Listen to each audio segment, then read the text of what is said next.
जय श्री कृष्ण, राधे कृष्ण। ओम नमो भगवते वासुदेवाय। अतः पंचमो अध्याय।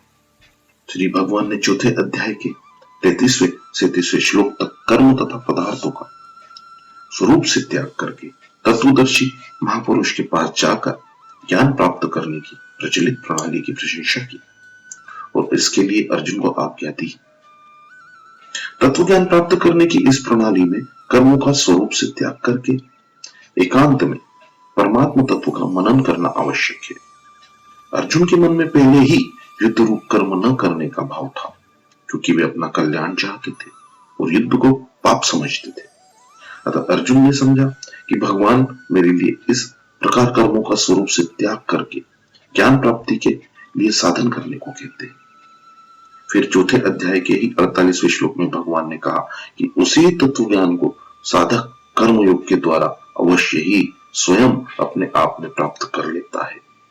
भाव यह है कि कर्मयोग के साधक को ज्ञान प्राप्ति के लिए दूसरे साधनों की तथा तत्वदर्शी महापुरुष के पास जाकर निवास करने की कोई आवश्यकता नहीं है। इससे स्पष्ट ही तत्व ज्ञान की प्राप्ति में कर्मयोग की विशेष रूप से प्रशंसा हुई है। इस प्रकार अर्जुन ने चौथे अध्याय के 33वें श्लोक में ज्ञान प्राप्त करने की प्रचलित प्रणाली की प्रशंसा सुनी है और 34वें श्लोक में विधि पद से उस प्रणाली के ज्ञान प्राप्त करने के लिए अपनी विशेष आज्ञा मानी। फिर 38वें और 41वें श्लोक में कर्मयोग की प्रशंसा सुनी। 42वें श्लोक में भगवान ने अर्जुन को कर्मयोग की विधि से युद्ध करने की आज्ञा दी। इस तरह ज्ञान योग और कर्मयोग दोनों की प्रशंसा सुनकर तथा दोनों के लिए आज्ञा प्राप्त होने पर अर्जुन यह निर्णय नहीं कर सके कि इन दोनों में कौन सा साधन मेरे लिए श्रेष्ठ है। तथा इसका निर्णय भगवान से कराने के उद्देश्य से अर्जुन प्रश्न करते हैं। अर्जुन बोले, कौटुंबिक स्नेह के कारण अर्जुन के मन में युद्ध न करने का भाव पैदा हो गया था। इसके समर्थन में अर्जुन ने पहले अध्याय में कई तर्क और युक्तियां भी सामने रखी। उन्होंने युद्ध करने को पाप बताया। वे युद्ध न करके भिक्षा के अन्न से जीवन निर्वाह करने को श्रेष्ठ समझने लगे और उन्होंने निश्चय करके भगवान से स्पष्ट भी कह दिया कि मैं किसी भी परिस्थिति में किसी भी स्थिति में युद्ध नहीं करूंगा। प्राय वक्ता के शब्दों का अर्थ श्रोता अपने विचार के अनुसार लगाया करते हैं। सज्जनों को देखकर अर्जुन के हृदय में जो मोह पैदा हुआ उसके अनुसार उन्हें युद्ध रूप कर्म के त्याग की बात उचित प्रतीत होने लगी। तब भगवान के शब्दों को वे अपने विचार के अनुसार समझ रहे हैं कि भगवान कर्मों का स्वरूप से त्याग करके प्रचलित प्रणाली के अनुसार तत्व ज्ञान प्राप्त करने की ही प्रशंसा कर रहे हैं। भगवान ने कर्म योगी को दूसरे किसी साधन के बिना अवश्य में तत्व ज्ञान प्राप्त होने की बात कही है। उसी को लक्ष्य करके अर्जुन भगवान से कह रहे हैं कि कभी तो आप ज्ञान योग की प्रशंसा करते हैं, कभी कर्मयोग की प्रशंसा करते हैं। इसी तरह का प्रश्न अर्जुन ने दूसरे अध्याय के 7वें श्लोक में भी पदों से किया गया था। उसके उत्तर में भगवान ने दूसरे अध्याय के 37वें 48वें श्लोक में कर्मयोग की व्याख्या करके उसका आचरण करने के लिए कहा। फिर पुनः अपने कल्याण की उन्होंने बात पूछी, जिसके उत्तर में भगवान ने तीसरे अध्याय के 33वें श्लोक में निष्काम, निर्मम और निस्संताप होकर युद्ध करने की आज्ञा दी। फिर धर्म का पालन करने को श्रेष्ठ कर बताया। यहाँ अप्रयुक्त पदों से अर्जुन ने जो बात पूछी है उसके उत्तर में भगवान ने कहा है कि कर्मयोग श्रेष्ठ है। कर्मयोगी सुख पूर्वक संसार बंधन से मुक्त हो जाता है। कर्मयोग के बिना सांख्य योग का साधन सिद्ध होना कठिन है, परंतु कर्मयोगी शीघ्र ही ब्रह्मा को प्राप्त कर लेता है। इस प्रकार कहकर भगवान अर्जुन को मानो यह बता रहे हैं कि कर्मयोग ही तेरे लिए शीघ्रता और सुगमता पूर्वक ब्रह्म की प्राप्ति कराने वाला है। अतः तू कर्मयोग का ही अनुष्ठान कर।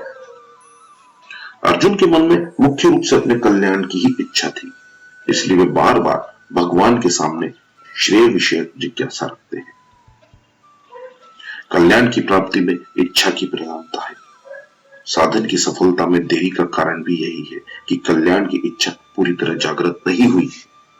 जिन साधकों में तीव्र वैराग्य नहीं है वे भी कल्याण की इच्छा जागृत होने पर कर्मयोग का साधन सुगमता पूर्वक कर सकते हैं। अर्जुन के हृदय में भोगों से पूरा वैराग्य नहीं है, पर उनमें अपने कल्याण की इच्छा है, इसलिए वे कर्मयोग के अधिकारी हैं।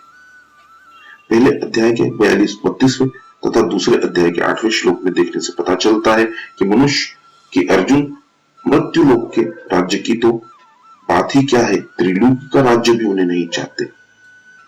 परंतु वास्तव में अर्जुन राज्य तथा भोगों को सर्वथा नहीं चाहते हो, ऐसी बात भी नहीं है।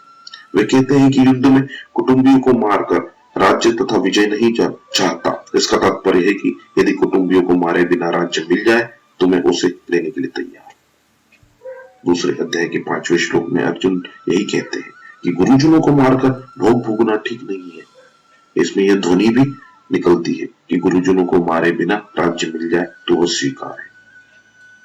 दूसरे अध्याय के 6वें श्लोक में अर्जुन कहते हैं कि कौन जीतेगा इसको हमें पता नहीं और उन्हें मारकर हम जीना भी नहीं चाहते। इसका तात्पर्य यह है कि यदि हमारी विजय निश्चित हो तो हम तथा उन्हें को मारे बिना हमें राज्य मिलता हो तो मैं उसे लेने के लिए तैयार हूं। अतः दूसरे अध्याय के 37वें श्लोक में भगवान अर्जुन से कहते हैं कि तेरे तो दोनों हाथों में लड्डू है, यदि युद्ध में तू मारा गया तो तुझे स्वर्ग मिलेगा और जीत गया तो राज्य मिलेगा। यदि अर्जुन के मन में स्वर्ग और संसार के राज्य की किंचित मात्र भी इच्छा नहीं होती तो भगवान शायद ही ऐसा कहते। अतः अर्जुन के हृदय में प्रतीत होने वाला वैराग्य वास्तविक नहीं है, परंतु उनमें अपने कल्याण की इच्छा है, जो इस श्लोक में दिखाई दे रही है। अब भगवान अर्जुन के प्रश्न का उत्तर देते हैं। भगवान के सिद्धांत के अनुसार सांख्य योग और कर्मयोग का पालन प्रत्येक वर्ण, आश्रम, संप्रदाय आदि के मनुष्य कर सकते हैं, कारण कि उनका सिद्धांत किसी वर्ण, आश्रम, संप्रदाय आदि को लेकर नहीं है। इसी अध्याय के पहले श्लोक में अर्जुन ने कर्मों का त्याग करके विधि पूर्वक ज्ञान प्राप्त करने की प्रचलित प्रणाली को कर्म संन्यास नाम से कहा, परंतु भगवान के सिद्धांत के अनुसार ज्ञान प्राप्ति के लिए सांख्य योग का पालन प्रत्येक मनुष्य स्वतंत्रता से कर सकता है और उसका पालन करने में कर्मों का स्वरूप से त्याग करने की आवश्यकता नहीं है। इसलिए भगवान प्रचलित मत का भी आदर करते हुए अपने सिद्धांत के अनुसार अर्जुन के प्रश्न का उत्तर देते हैं। यह संन्यासा पद का अर्थ सांख्य योग, कर्मों का स्वरूप से त्याग नहीं है। अर्जुन के प्रश्न का उत्तर देते हुए भगवान कर्मों के त्याग पूर्वक संन्यास का विवेचन न करके कर्म करते हुए ज्ञान को प्राप्त करने का जो सांख्य योग का मार्ग है उसका विवेचन करते हैं। उस सांख्य योग के द्वारा मनुष्य प्रत्येक वर्ण, आश्रम, संप्रदाय आदि में रहते हुए प्रत्येक परिस्थिति में स्वतंत्रता पूर्वक ज्ञान प्राप्त कर सकता है, अपना कल्याण प्राप्त कर सकता है। सांख्य योग की साधना में विवेक विचार की मुख्यता रहती है। विवेक पूर्वक तीव्र वैराग्य के बिना यह साधन सफल नहीं होता। इस साधन में संसार की स्वतंत्र सत्ता का अभाव होकर एकमात्र परमात्मा तत्व पर दृष्टि रहती है। राग मिटे बिना संसार की स्वतंत्रता सत्ता का अभाव होना बहुत कठिन है।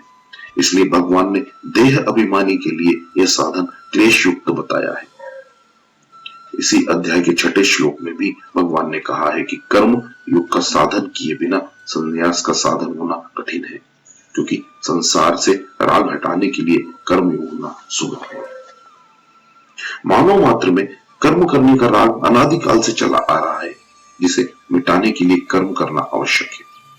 परंतु वे कर्म किस भाव और उद्देश्य से कैसे किए जाएं कि उनका राग सर्वथा मिट जाए, उस कर्तव्य कर्म को करने की कला को कर्मयोग कहते हैं। कर्मयोग में कार्य छोटा है या बड़ा इस पर दृष्टि नहीं रहती। जो भी कर्तव्य कर्म सामने आ जाए उसी को निष्काम भाव से दूसरों के हित के लिए करना।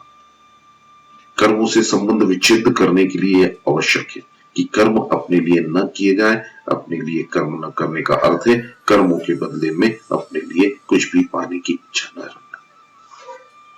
जब तक अपने लिए कुछ भी पाने की इच्छा रहती है तब तक कर्मों के साथ संबंध बना रहता है।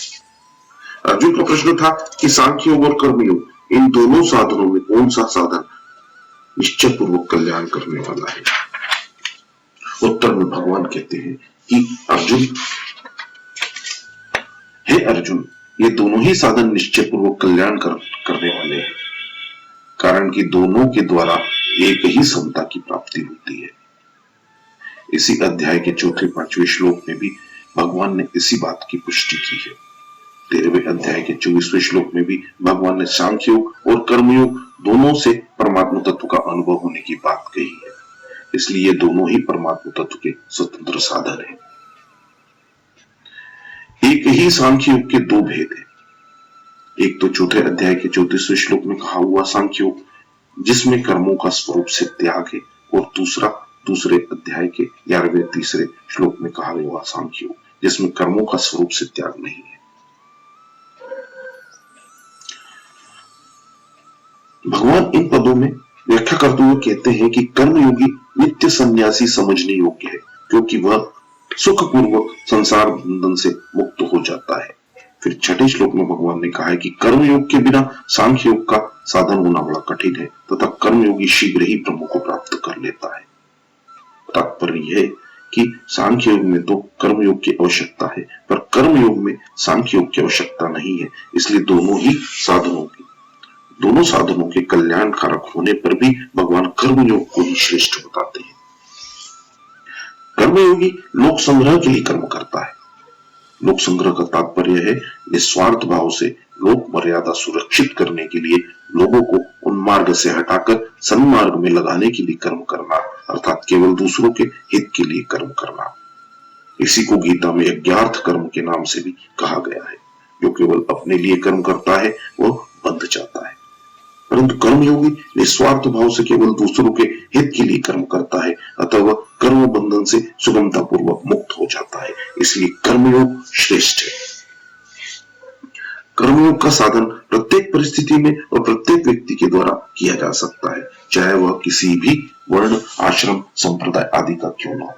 परंतु अर्जुन जिस कर्म संन्यास की बात कर रहे हैं वह एक विशेष परिस्थिति में किया जा सकता है, क्योंकि तत्वज्ञ महापुरुष का मिलना, उनमें अपनी श्रद्धा होना और उनके पास जाकर निवास करना, ऐसी परिस्थिति हर एक मनुष्य को प्राप्त होनी संभव नहीं है। अतः प्रचलित प्रणाली के सांख्य योग का साधन एक विशेष परिस्थिति में ही साध्य है, जबकि कर्मयोग का साधन प्रत्येक परिस्थिति में और प्रत्येक व्यक्ति के लिए साध्य है। इसलिए कर्मयोग श्रेष्ठ है। प्राप्त परिस्थिति का सदुपयोग करना कर्मयोग है। युद्ध जैसी घोर परिस्थिति में भी कर्मयोग का पालन किया जा सकता है। कर्मयोग का पालन करने में कोई भी मनुष्य किसी भी परिस्थिति में असमर्थ और पराधीन नहीं है, क्योंकि कर्मयोग में कुछ भी पाने की इच्छा का त्याग होता है। कुछ न कुछ पाने की इच्छा रहने से ही कर्तव्य कर्म करने में असमर्थता और पराधीनता का अनुभव होता है। कर्तव्य भोगत्व भी संसार है। सांख्योगी और कर्मयोगी इन दोनों को ही संसार से संबंध विच्छेद करना है। इसलिए दोनों ही साधकों को कर्तव्य और भोगत्व इन दोनों को मिटाने की आवश्यकता है। तीव्र वैराग्य और तीक्ष्ण बुद्धि होने से सांख्योगी कर्तव्य को मिटाता है। उतना तीव्र वैराग्य और तीक्ष्ण बुद्धि न होने से कर्मयोगी दूसरों के हित के लिए सभी कर्म करते हुए भोगत्व को मिटाता है। इस प्रकार सांख्योगी कर्तव्य का त्याग करके संसार से मुक्त होता है और कर्मयोगी भोगत्व का अर्थात कुछ पाने की इच्छा का त्याग करके मुक्त होता है। यह नियम है कि कर्तव्य का त्याग करने से भोगत्व का त्याग और भोगत्व का त्याग करने से कर्तव्य का त्याग स्वतः हो जाता है। कुछ न कुछ पाने की इच्छा से ही कर्तव्य होता है। जिस कर्म से अपने लिए किसी भी प्रकार की सुख भोगने की इच्छा नहीं है वह क्रिया मात्र है, कर्म नहीं।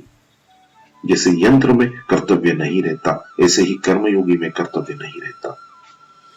साधक को संसार के प्राणी, पदार्थ, परिस्थिति आदि में स्पष्ट ही अपना राग दिखता है। उस राग को वह अपने बंधन का खास कारण मानता है तथा उसे मिटाने की चेष्टा भी करता है। उस राग को मिटाने के लिए कर्मयोगी किसी भी प्राणी, पदार्थ आदि को अपना नहीं मानता। कर्मयोगी सेवा करने के लिए तो सबको अपना मानता है, पर अपने लिए किसी को भी अपना नहीं मानता। अपने लिए कुछ भी नहीं करता और अपने लिए कुछ भी नहीं चाहता। क्रियाओं से सुख लेने का भाव न रहने से कर्मयोगी की क्रियाएं परिणाम में सबका हित तथा वर्तमान में सबकी प्रसन्नता और सुख के लिए ही हो जाती है। क्रियाओं से सुख लेने का भाव होने से क्रियाओं में अभिमान, कर्तव्य और ममता हो जाती है। परंतु उनसे सुख लेने का भाव सर्वथा न रहने से कर्तव्य समाप्त हो जाता है, कारण कि क्रियाएं दोषी नहीं है। क्रियाजन्य आसक्ति और क्रियाओं के फल को चाहना ही दोषी है। जब साधक क्रियाजन्य सुख नहीं लेता तथा क्रियाओं का फल नहीं चाहता, तब कर्तव्य रह ही कैसे सकता है, क्योंकि कर्तव्य टिकता है भोगत्व तक। भोगत्व न रहने से कर्तव्य अपने उद्देश्य में, जिसके लिए कर्म करता है, उसमें लीन हो जाता है और एक परमात्मा तत्व शेष रह जाता है। कर्मयोगी का अहम व्यक्तित्व शीघ्र तथा सुगमता पूर्वक नष्ट हो जाता है, जबकि ज्ञान योगी का अहम दूर तक साथ रहता है। कारण यह है कि मैं सेवक हूं, केवल सेव्य के लिए सेवक हूं, अपने लिए नहीं।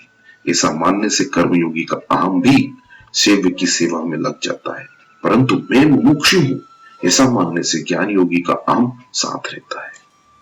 कर्मयोगी अपने लिए कुछ न करके केवल दूसरों के हित के लिए सभी कर्म करता है, पर ज्ञान योगी अपने हित के लिए साधन करता है। अपने हित के लिए साधन करने से अहम जो का त्यों बना रहता है। ज्ञान योग की मुख्य बात है संसार की स्वतंत्र सत्ता का अभाव करना, और कर्म योग की मुख्य बात है राग का अभाव करना। ज्ञान योगी विचार के द्वारा संसार की सत्ता का अभाव तो करना चाहता है, पर पदार्थों में राग रहते हुए उसकी स्वतंत्र सत्ता का अभाव होना बहुत कठिन है। यद्यपि विचार काल में ज्ञान योग के साधकों को पदार्थों की स्वतंत्र सत्ता का अभाव दिखता है, तथापि व्यवहार काल में उन पदार्थों की स्वतंत्र सत्ता प्रतीत होने लगती है। परंतु कर्म योग के साधक का लक्ष्य दूसरों को सुख पहुंचाने का रहने के कारण राग स्वतः मिट जाता है।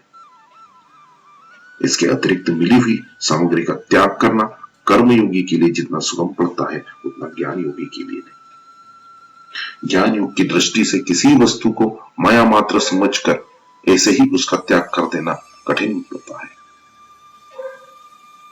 परंतु वही वस्तु किसी के काम आती हुई दिखाई दे तो उसका त्याग करना सुगम पड़ता है।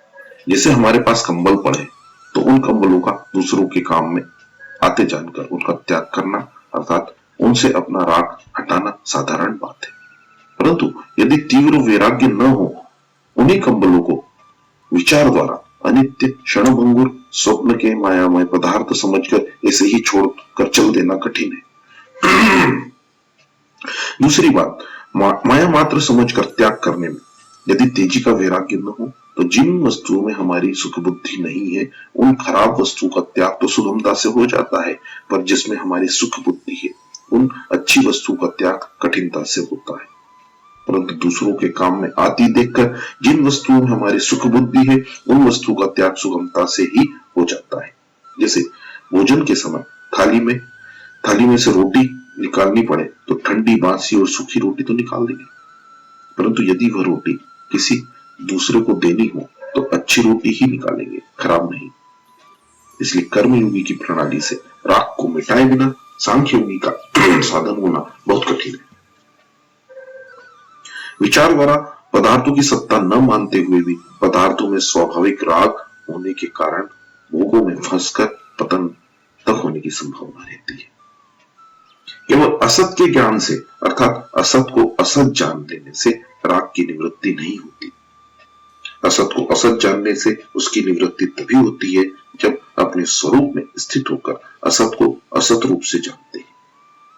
स्वरूप में स्थिति करण निरपेक्ष है, परंतु बुद्धि आदि कारणों से असत को असत जानने की उसकी निवृत्ति नहीं होती, क्योंकि बुद्धि आदि कारण भी असत है। अतः असत के ही द्वारा असत को जानने से उसकी निवृत्ति कैसे हो सकती है। जैसे सिनेमा घर में दिखने वाले पदार्थ आदि की सत्ता नहीं है, ऐसे जानते हुए भी उसमें राग हो जाता है। सिनेमा देखने से चरित्र, समय, नेत्र शक्ति और धन, इन चारों का नाश होता है। ऐसे जानते हुए भी राग के कारण सिनेमा देखते हैं। इससे सिद्ध होता है कि वस्तु की सत्ता न होने पर भी उसमें राग अथवा संबंध रह सकता है। यदि राग न हो तो वस्तु की सत्ता मानने पर भी उसमें राग उत्पन्न नहीं होता। इसलिए साधक का मुख्य काम होना चाहिए राग का अभाव करना, सत्ता का अभाव करना नहीं, क्योंकि बांधने वाली वस्तु राग या संबंध ही है, सत्ता मात्र नहीं। पदार्थ चाहे सत हो चाहे असत हो, चाहे सत असत से विलक्षण हो, यदि उसमें राग है तो वो बांधने वाला हो जाएगा। वास्तव में हमें कोई भी पदार्थ नहीं बांधता, बांधता है हमारा संबंध जो राग से होता है। अतः हमारे पर राग मिटाने की जिम्मेवारी है। परिशिष्ट भाव यह है कि यद्यपि योग के बिना कर्म और ज्ञान दोनों ही बंधनकारक है, तथापि कर्म करने से उतना पतन नहीं होता जितना पतन वाचिक सीखे हुए ज्ञान से होता है। वाचिक ज्ञान नरकों में ले जा सकता है। जो बेसमझ मनुष्य को सब कुछ ब्रह्मा है ऐसा उपदेश देता है, वह उस मनुष्य को महान नरकों के जाल में डाल देता है। अतः वाचक ज्ञानी की अपेक्षा कर्म करने वाला श्रेष्ठ है। फिर जो कर्मयोग का आचरण करता है उसकी श्रेष्ठता का कहना ही क्या। ज्ञान योगी तो केवल अपने लिए ही उपयोगी होता है, पर कर्मयोगी संसार के लिए उपयोगी होता है। जो संसार के लिए उपयोगी होता है वह अपने लिए भी उपयोगी हो जाता है। यह नियम है, इसलिए कर्मयोग विशेष है। सांख्य योगी के बिना तो कर्मयोग हो सकता है, पर कर्मयोग के बिना सांख्य योग होना कठिन है। इसलिए सांख्य योग की अपेक्षा कर्मयोग विशेष है। सांख्य योग से कर्मयोग श्रेष्ठ है और कर्मयोग से भक्ति योग श्रेष्ठ है। इसलिए गीता में पहले सांख्य योग, फिर कर्मयोग और फिर भक्ति योग, इस क्रम से विवेचन किया गया है। भागवत में भी यही क्रम है। अपना कल्याण चाहने वाले मनुष्य के लिए मैंने 3 योग मार्ग बताए हैं, ज्ञान योग, कर्म योग और भक्ति योग। इन तीनों के सिवाय दूसरा कोई कल्याण का मार्ग नहीं है। फल में कर्मयोग और ज्ञान योग एक है, साधन में कर्मयोग और भक्ति योग एक है, क्योंकि कर्मयोग और भक्ति योग दोनों में ही दूसरे को सुख देने का भाव रहता है। कर्म करने में कर्मी और कर्मयोगी एक है, तथा तत्वज्ञ महापुरुष और भगवान भी कर्म करने में साथ है। इस प्रकार कर्मी, ज्ञान योगी, भक्ति योगी और भगवान चारों के साथ कर्मयोगी एक हो जाता है। यह कर्मयोगी की विशेषता है। सांख्य योगी में तो अहम का सूक्ष्म संस्कार रह सकता है, पर कर्मयोग में क्रिया और पदार्थ से सर्वथा संबंध विच्छेद होने से अहम का सूक्ष्म संस्कार भी नहीं रहता। कर्मयोग में अकर्म अभाव शेष रहता है और सांख्य योग में आत्मा शेष रहता है। जय श्री कृष्ण, राधे कृष्ण। ओम नमो भगवते वासुदेव।